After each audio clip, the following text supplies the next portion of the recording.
तारांकन, पाली, वो भाषा जो बुझा सकती थी प्यास। अब तक आपने देखा एक कमजोर बच्चा जिसने पाली नाम सुना और एक नई मंजिल पाई। मगर मंजिल का नाम जानना और मंजिल तक पहुंचना दोनों अलग बातें थीं। पाली भाषा, मगर गोवा में इसे जानता कौन था? यही सवाल उसे रात दिन सताने लगा। एक बुजुर्ग ने कहा, पाली, यह भाषा तो सैकड़ों साल पुरानी है, अब कोई नहीं जानता। दूसरे ने कहा, श्रीलंका में जानते हैं, बर्मा में जानते हैं, यहाँ नहीं। श्रीलंका, बर्मा, उस बच्चे के लिए ये नाम किसी दूसरी दुनिया जैसे थे। मगर हार मानना उसकी फितरत नहीं थी। उसने घर के ग्रंथों में ढूंढना शुरू किया। पिताजी के पास एक पुराना संस्कृत ग्रंथ था जिसमें बुद्ध का उल्लेख था। उस ग्रंथ में लिखा था, बुद्ध के वचन त्रिपिटक में संग्रहित हैं, पाली भाषा में। त्रिपिटक, ये नाम पहली बार पढ़ा। 3 टोकरियां जिनमें बुद्ध का पूरा ज्ञान था। 3 टोकरियां, विनय, सुत्त और अभिधम। बुद्ध की पूरी शिक्षाएं इन्हीं में थीं। मगर ये सब पाली में था और पाली अभी उसे आती नहीं थी। यही था सबसे बड़ा रोड़ा। उसने सोचा, जो भाषा आती नहीं उसे सीखना होगा। बस यही एक रास्ता है। संस्कृत तो आती थी, क्या संस्कृत से पाली तक का रास्ता निकल सकता था? उसने किसी से सुना था, दोनों भाषाओं में कुछ समानता है। ये सुनकर दिल में उम्मीद जगी। उस दिन से उसने संस्कृत और पाली के बीच का सेतु खोजना शुरू किया। ये काम आसान नहीं था, मगर जिसे मंजिल की लगन हो उसके लिए रास्ता निकल ही आता है। धीरे धीरे, बहुत धीरे धीरे, पाली के कुछ शब्द समझ में आने लगे। हर नया शब्द जो समझ आता वो एक नई खिड़की खोलता था बुद्ध के विचारों की ओर।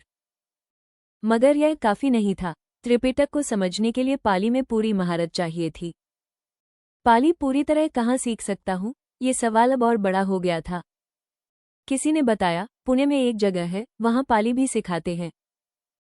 पुणे, ये नाम उसके दिल में एक दीपक की तरह जल उठा। मगर पुणे जाना आसान नहीं था। गोवा से पुणे एक लंबा, अनजाना सफर। घर में बताना होगा, पिताजी को, माँ को, और घर वाले मानेंगे या नहीं, ये पता नहीं था। अभी वो छोटा था, अभी वक्त नहीं आया था, मगर वक्त आने वाला था। उस रात उसने त्रिपिटक के बारे में जो जाना था उसे मन में दोहराया। विनय, आचरण की शिक्षाएं, सुत्त, बुद्ध के वचन, अभिधम, गहन दर्शन, इन तीनों को पढ़ना है, समझना है, जीना है, यह उसका संकल्प था। और यह संकल्प एक दिन पूरा होगा, चाहे कितना भी वक्त लगे। क्योंकि जब इरादा पक्का हो तो ब्रह्मांड भी रास्ता देता है। वो रास्ता कब मिलेगा, कैसे मिलेगा, ये जानने के लिए कहानी के साथ चलते रहिए। क्योंकि यह कहानी अभी शुरू ही हुई है, आगे बहुत कुछ होने वाला है। एक ऐसा मोड़ आएगा जो इस बच्चे की पूरी जिंदगी हमेशा के लिए बदल देगा। वो मोड़ कौन सा होगा, वो पल कब आएगा, रहस्य अभी बाकी है। और यही रहस्य, यही थ्रिल, यही इस कहानी की सबसे बड़ी ताकत है। तो रोज आइए, रोज एक नया पन्ना पलटिए इस महायात्री की कहानी का। sankartrust.org पर, जहां हर दिन ये कहानी आपका इंतजार करती है। क्योंकि यह सिर्फ एक कहानी नहीं, ये मानव धर्म की शिक्षाओं का जीवंत उदाहरण है। जो उस महापुरुष ने जिया वही हम सबको जीना सिखाएगा। शांति, सेवा, सत्य, यही 3 स्तंभ थे उनके जीवन के, और यही हमारे भी हैं। संकर फाउंडेशन, हीलिंग विथ ह्यूमैनिटी, इसी विश्वास के साथ आपके साथ है। अब वापस चलते हैं उस बच्चे के पास जो अभी भी पाली की राह ढूंढ रहा है। उस रात उसने एक काम किया जो उसने पहले कभी नहीं किया था। उसने एक कोरे पन्ने पर लिखा, पाली सीखूंगा, त्रिपिटक पढ़ूंगा, सत्य पाऊंगा।